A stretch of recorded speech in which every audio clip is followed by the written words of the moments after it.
Hey, morning, everybody. So, the other day I was in a Discord and somebody asked about author interviews. And since that's mainly what I do here, I thought I would put together a quick little checklist of things to do when you're looking at author interviews. Because obviously, the first question is, how do you get an author on? Ask.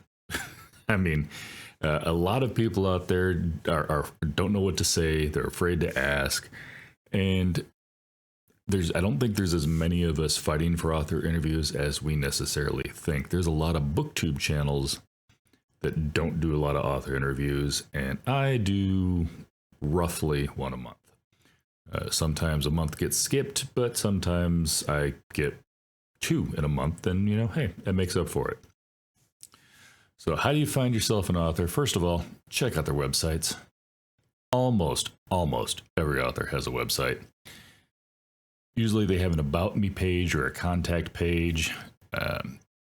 If it says something along the lines of contact the webmaster, I usually don't use that one. But if there's one for, emailing the author, or if there's a form letter, not the join the newsletter, but just a form letter, go ahead and try that one out too. A, let them know who you are. B, definitely include a link to your channel. I always include a link to the channel. I can't remember what it's called. There's a little channel intro video or whatever on YouTube, but I put that together. And the main reason I put that together is it is a rolling clip of authors laughing, chuckling, etc. and so forth, because my main thing is author interviews shouldn't be boring. So I want them to see other authors having fun on the channel.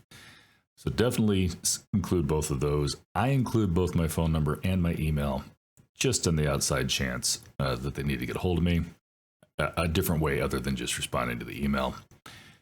And yeah, just start out with that. That's your first bet, because if you can get a hold of the author directly, that is your best bet to get them on an author interview. Second one, check out their social media. Some of them won't have an email thing on their page, on their website, or if they don't have a website, they usually still have some sort of social media. Make sure it's them, not a fake them. How to do that is, I don't know if I can tell everybody how to do that, because there's so many different ways that people fake websites. But usually if you look at somebody's social media, you can kind of tell if it's them or not, or at least somebody officially for them. Again, this won't always work. I'm not going to use any names, but for instance, I've tried to reach authors who have like Instagram, and when you go to send them a message, it pops up something along the lines of your message couldn't be sent because this person doesn't accept messages from everybody, which I understand, especially if you're an author of any size. You're getting crap all day long. We get crap all day long, so I'm sure you're getting even more. But that's the second best way, again, mainly because that allows you to talk to the author directly, usually, or somebody that they have on their team that they specifically got answering emails and messages. The third way, and this is a way that you can always reach out to an author. Doesn't mean it's going to get through, but at least you can reach out to somebody, find out who publishes their books, go to the publisher. All the publishers have some sort of contact email on there, including ones for, interview inquiries or event inquiries, public speaking, something like that. Some of them do respond better than others. But if you don't, it's one of those things, if you don't ask, the answer is no. So at least ask. Second thing I do, especially if it's a direct email that I got to send to somebody, I saved that sent email in a folder under the name of that author so that I can see when I emailed them. And also I will keep anything responded to that. I'll keep that in the same folder as well. So I always have an entire list of what our conversation was. If I send it via form, so I don't have a sent email to put in that folder, I'll still make a folder under that author's name so I know that I've reached out to them. Now, one of two things are going to happen. Okay, fine. One of three things are going to happen. One, you get no response. zilch, zero, nada. Try to put those two together. And it happens. Don't worry about it. I've been doing this for 3 years. I've still got authors that, I haven't responded. But I also know that sometimes my emails end up in a spam folder. I've had people that I've talked to that have, come back to me as like, I apologize, you were in a spam folder, or I didn't see this. And come on, we get it. You're flipping through hundreds of emails a day. I've got 13 this morning since last night. So, and I'm a nobody. So, can you imagine what these poor people are going through? Especially if you're sending it to the publisher, who's covering how many different authors. Those guys are overwhelmed. Try to be patient with them. So you may not get a response. In which case, don't write it off as a no. Try again. I've got a couple authors that I reach out to every 6 months to a year, just to keep me on the radar and see if anything has changed. Number 2, don't overdo it though. If you don't hear back from them, don't email them back, the next week and the next week and the next week and the next week. No better way to hear the words no or nothing at all than being annoying. So, persistent, but have some patience, have some class, have some understanding. These guys are busy too. Sometimes they're busy writing the book that you can't wait for. So, chill. And again, like I said, that rinse repeat. If you have your mind set on a specific author, reach out to them every 6 months to a year. Usually what mine goes is, obviously I have certain authors that I'd love to have. And as I said, I contact them yearly just to see if anything has changed. But also, this isn't something I did in the beginning. In the beginning, I just wanted to talk to authors. I didn't even call them interviews. I called them chats. We'll get to that in a second. And so I didn't care about when a book was dropping. I was just like, for instance, Shauna McGuire is my first one. She wasn't the first one to say yes, but she was the first one to actually be on. And I don't even think she had anything specific dropping at that time. I take that. It's Shauna McGuire. She always has something dropping. She can write. But it wasn't that I was specifically looking forward to an individual book. I just read a book of hers recently. And I think she had another book coming out soon. But I basically just wanted to talk to her. It wasn't about a specific, book drop. And you can do that. If there's an author you really want to talk to and you've got a time frame open, absolutely. You do not have to hit a lay down date of a book to talk to an author. However, after my first year, I started trying to aim for those lay down dates because, and maybe this is just me, maybe the authors don't care, I feel like that is the time that they're already taking a break from writing, usually because they are pushing a book. So A, I'm not interrupting their, leave me alone time. B, it's a little bit of give and take. They've got no reason to come hang out with me. I mean, a few of them I know, and hopefully they like me. But the ones I'm reaching out to blindly, they got no idea who I am. Why talk to me? So give them a reason to talk to you. Be specific too. I mean, like I said, show them the fact that, I read such and such. I loved it. I see you've got a new book coming out. I can't wait to read it. Would you like to do an interview and get to talk about it? Because that's really, you're giving them a reason to want to be on your channel. Again, that's also why I send the links, again, to show that video showing that we have fun on my channel. I hope. I like to think. But yeah, give them a reason. Don't just be like, I want to talk to you. Okay. A lot of people want to talk to me. Give them a why. Again, you don't have to hit that lay down date, but if there's an author or a book that you're really looking forward to, if you can kind of line it up with a lay down date, go for it. In conjunction with that, I try to keep an eye out. Obviously, certain authors, you'll hear an announcement. For instance, Fonda Lee. Fonda Lee, I get to read her book, Breath of the Dragon, probably a full 6 months before it came out, which is early for an arc, but it happens. Maybe it's not early for a lot of arcs, but it's early for arcs that I get. So anyhow, And while we didn't necessarily end up having an interview when that book dropped because of the fact that she was super busy, she's also got another book coming out. And that's already been announced, and I think it's November. You know, it's January right now, and I'd already heard about this book coming, 10 months from now. So, when I hear a book that's dropping and it's far out, I know that they're not going to say yes this minute because nobody schedules 10 months out, but I still send that request. And when it gets about 3 months away, I'll probably, if they've replied, I'll reply to them. If they haven't replied, I'll reply all to that message, just saying, hey, time's coming up. I'd still love to talk to you about this. I also, if I haven't asked the author, I will also ask the publisher if by any chance I could get a hold of an ARC so I could read it early. That way the author knows that I've actually read the book and I enjoyed the book and I want to talk to him about the book. But again, I'm not going to bother, for instance, Fonda. I'm not going to bother her between now and a whole lot closer to that book dropping. I already emailed her. She already knows I'm interested. It's all good. And you got to remember too, how many requests do they get? Because the publisher is also going to be pushing them, especially if it's a author of a certain level. They're going to be pushing them for radio shows that happen to have.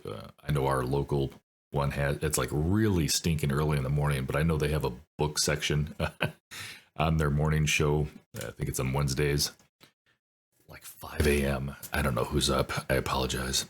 That nobody's hearing about it. But they talk to a local bookseller about, what books are coming out, what books they're excited for. So there's always that type of thing going on. And for instance, if they're a celebrity who's written a memoir or a comedian, still a celebrity who's written a book, then, they're going to want to push them for the morning shows and stuff like that. So they may just get busy and it may just not work out for you. But, you got to get your name out there. I'm not name dropping here. I'm just giving it for instance. Jim Butcher was on the channel, not this past November, but the November before that.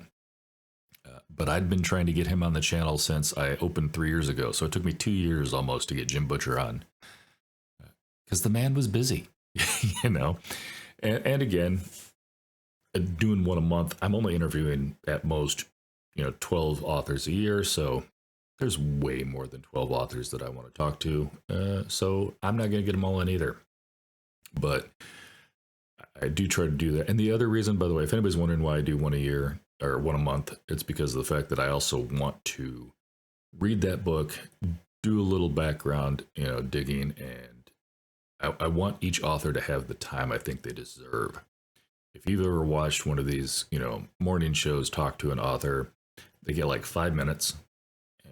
Half the time they want to talk to them about some celebrity stuff and not the actual book that they're on there promoting. So do your homework. You've got to let the author know that you read the book and you enjoyed it and you were interested in it.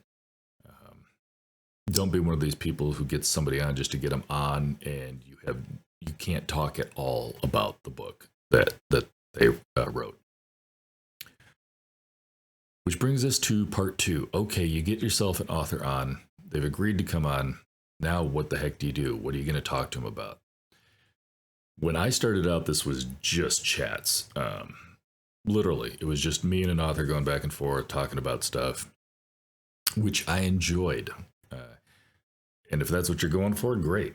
I'm not going to tell you not to do that. But also be open to critique. I did have somebody, I'm not going to name them. I didn't delete the comment. It's still out there.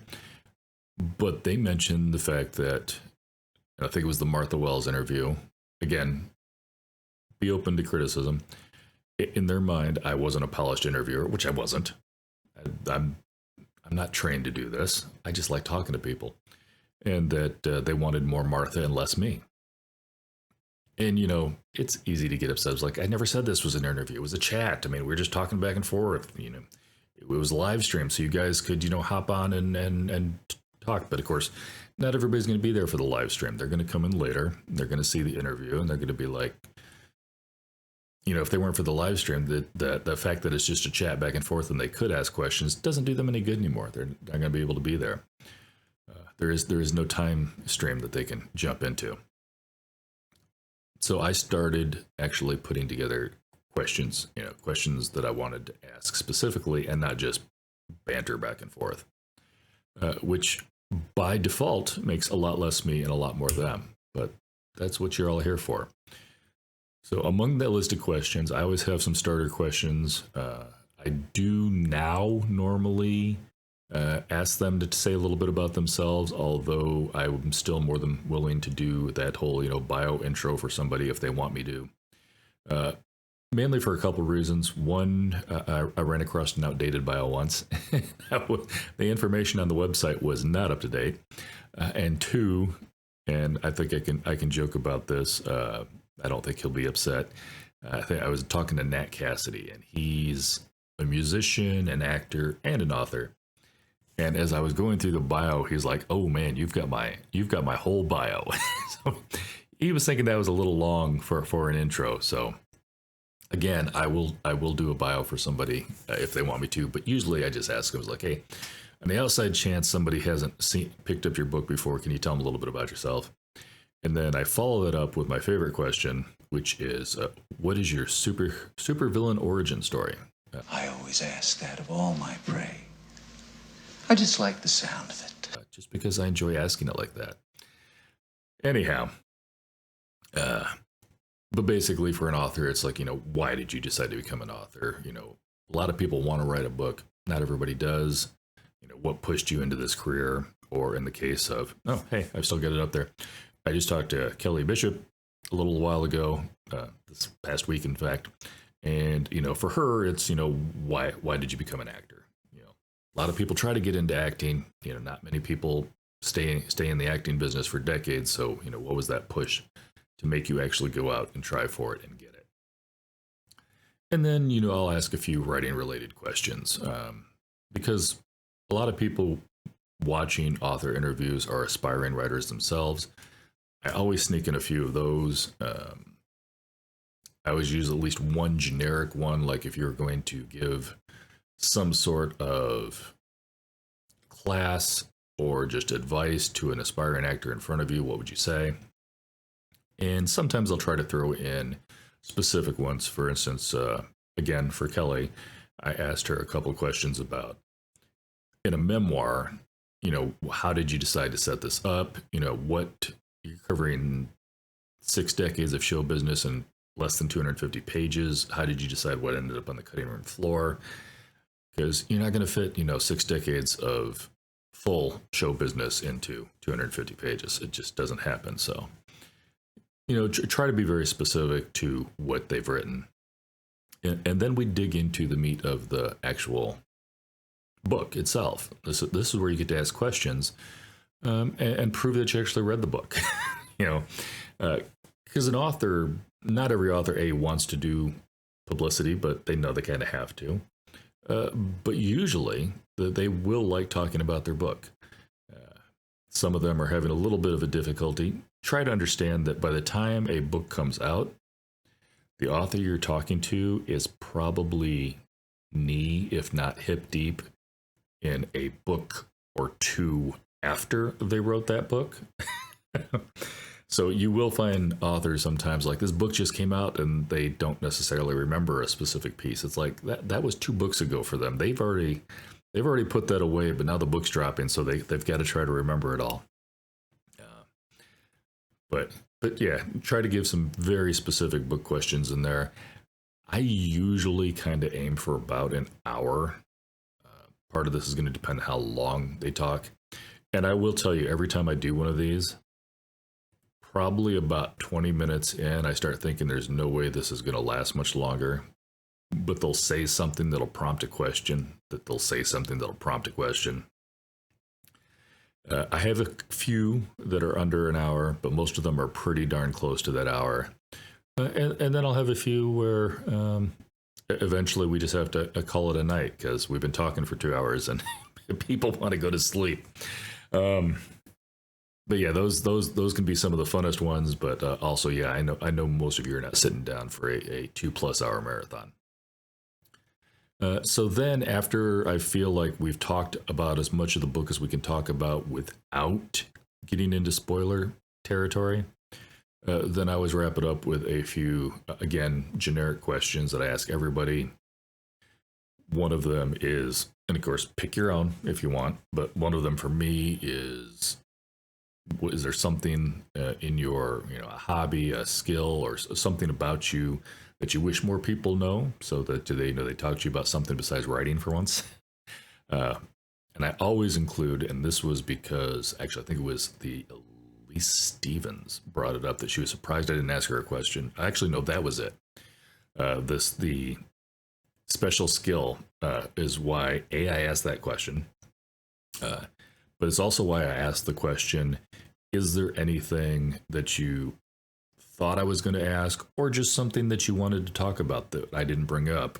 That is an open-ended question for anything that the author wanted to bring up that I did not think to ask.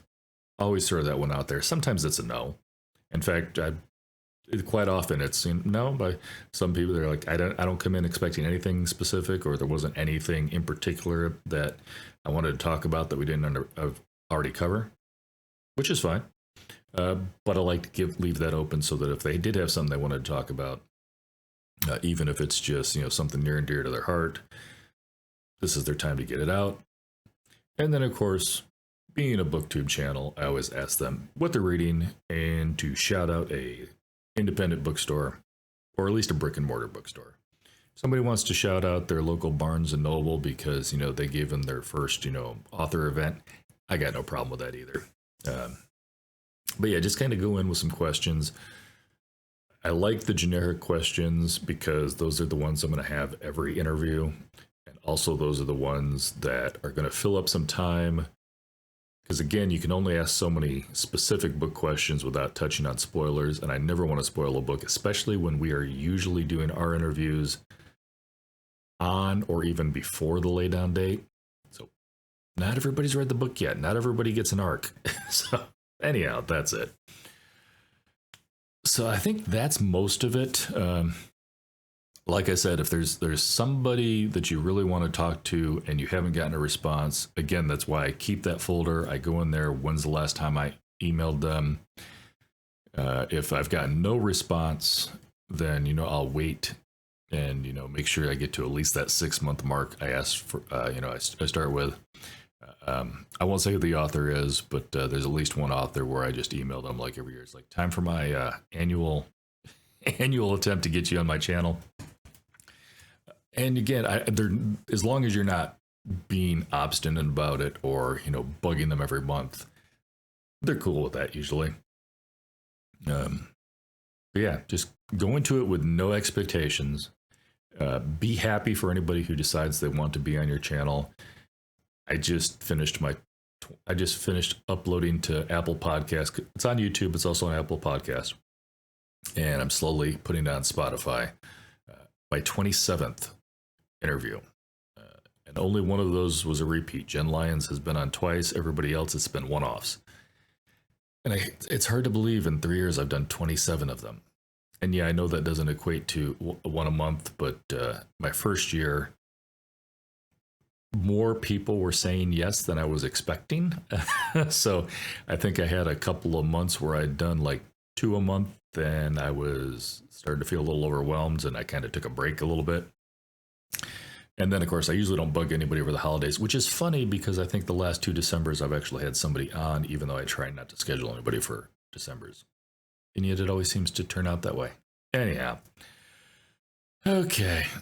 I think that is it. If you have any more questions, queries, conundrums about, interviewing authors, how to get a hold of authors, what to ask authors, feel free to holler. Obviously, I didn't have that book channel trailer. That's the word I was looking for earlier. The channel trailer on my first couple of ones because of the fact that I hadn't had any under my belt to have clips of. But once I got that together, I personally think that helps. I like it. Now that one, this is a note to yourself. You guys can decide what you want to do. Mine is set to music.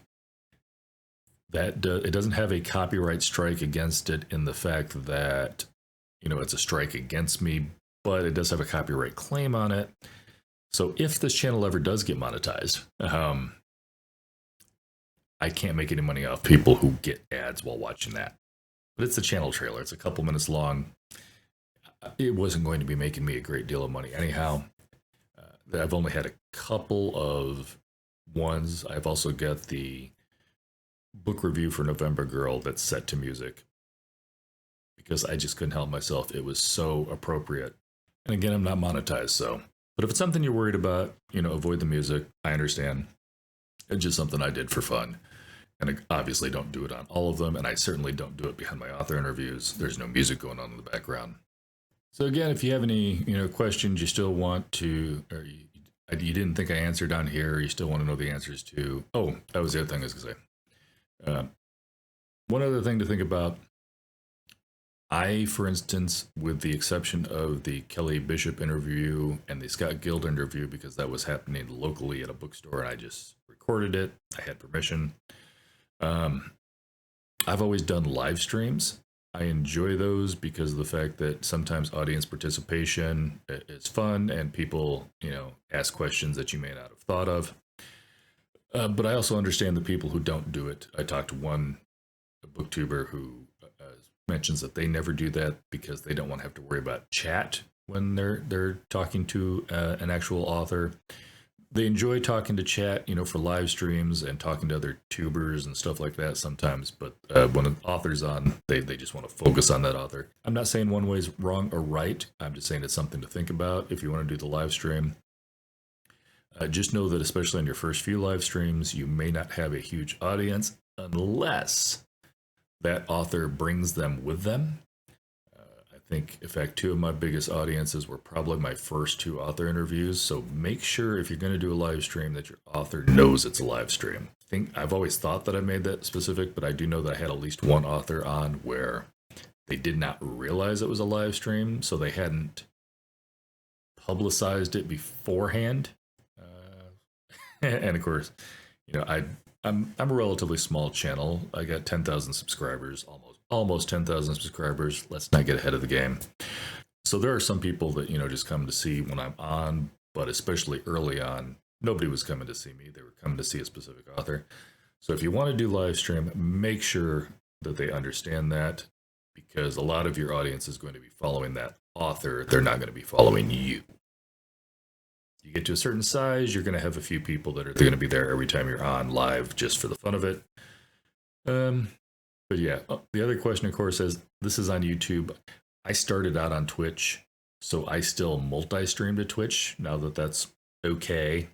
Where are you going to put all this? Another thing to think about, this is one thing that's really helped my subscriber count, is I also take those author interviews when I'm done. I download them to my computer. I chop them up into the question I asked, the answer that was given, yada, yada, yada. And then if it's one that I particularly like the answer to, or I thought was particularly helpful, I take that little chop that I made and I chop that down to about a minute long, and I put it out as a YouTube short, which of course you can link to another video, and that links back to the author interview. So shorts are going to help people find those author interviews that may not have just seen them in their search terms. I think that's all the advice I got off the top of my head. Again, if I miss something, slap it down in the comments. I do check all my comments. I do respond to all my comments. I do respond to all my comments that are classy, let's put it that way. If you're just going to put down there that this video sucked, I'm probably not going to respond to that. But again, that doesn't mean I ignore helpful criticism. You've got to be open to grow. As I tell people all the time, hopefully the interview that I have tomorrow is not the same interview that, sorry, Shannon, I had with Shannon McGuire when it was my first one and I didn't know what the heck I was doing. And we just talked for an hour. So, all right. that's it. I've also got a Discord if you want to swing by and ask questions. I'll have that link down below.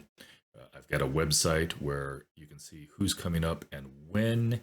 I don't normally put something on there until it's in stone, so I know that, for instance, if you're looking at this when it drops, which is late January 2025, I've got the John Evans interview that's coming up in February. That's on there. But I do have a couple more in the pipe that don't have dates picked yet, so I don't have those on the website. But yeah, John Scalzi, James J. Butcher, hopefully Nat Cassidy, John Wiswell, hopefully Fondley. We'll see how it goes. Yeah, there's a bunch of people in the pipeline, and check them out. All right, take care, guys.